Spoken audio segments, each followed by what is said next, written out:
Assalamualaikum, kita ketemu lagi. Sekarang kita akan membahas resiko finansial versus resiko non-finansial dalam asuransi. Apa sih bedanya resiko dan risiko? Kalau kita bicara resiko, resiko, itu berarti ngobrol sama teman-teman, resikonya gini. Tapi kalau bicara risiko, itu berarti resiko yang ditanggung oleh asuransi.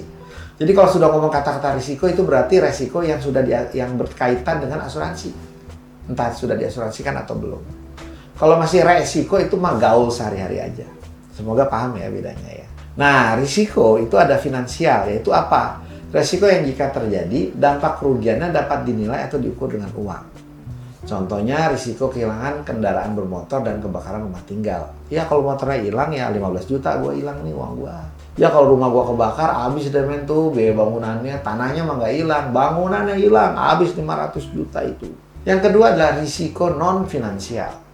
Adalah risiko yang dampak kerugiannya tidak dapat dinilai atau diukur secara keuangan. Ya, misalkan saya punya teman namanya Roland. Ternyata dia salah memilih pasangan. Dia pacari temannya, ya wanita cantik itu. Pas menikah dia baru menyadari ini ternyata wanita operasi kelamin. Dulunya laki-laki.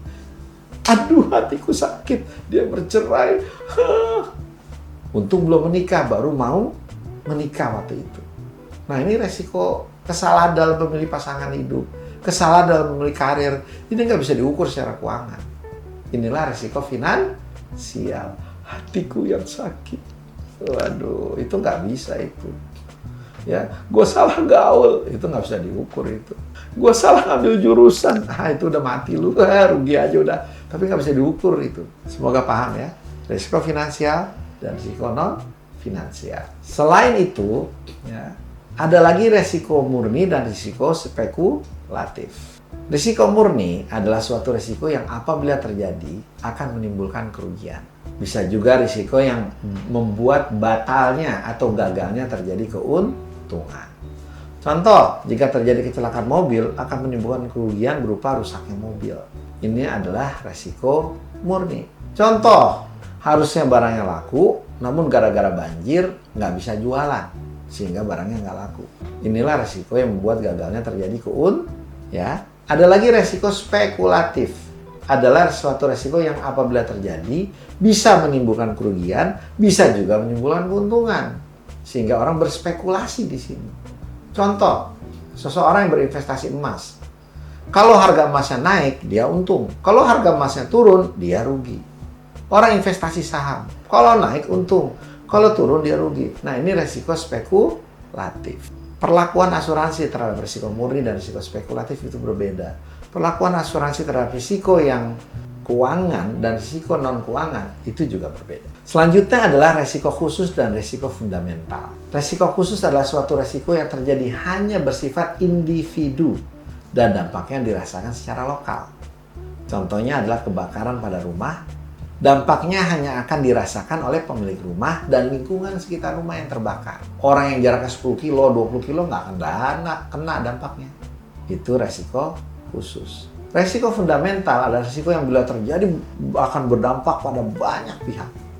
Dan kerugiannya bisa sangat luas atau bersifat bencana, katastrofik kalau bahasa Inggrisnya.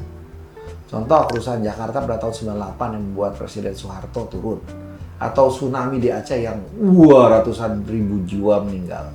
Itu katastrofik, itu udah bencana itu sifatnya. Luas sekali. Nah, dua risiko ini juga perlakuannya berbeda secara asuransi. Selanjutnya ada lagi risiko statis atau static risk dan risiko dinamis atau dynamic risk. Risiko statis alias nggak bergerak, diem aja. Adalah segala bentuk risiko yang tidak diakibatkan atau dipengaruhi oleh keadaan ekonomi. Seperti terhentinya proses produksi karena kelalaian operator, kehilangan harta benda karena kebakaran, dan pencurian. Resiko dinamis adalah segala risiko kerugian akibat perubahan dalam ekonomi, seperti naik turunnya nilai mata uang, turunnya nilai saham, ada teknologi baru, ada kompetitor baru, ada barang substitusi baru. Nah, umumnya risiko dinamis tidak dapat diasuransikan, sedang resiko statis dapat diasuransikan.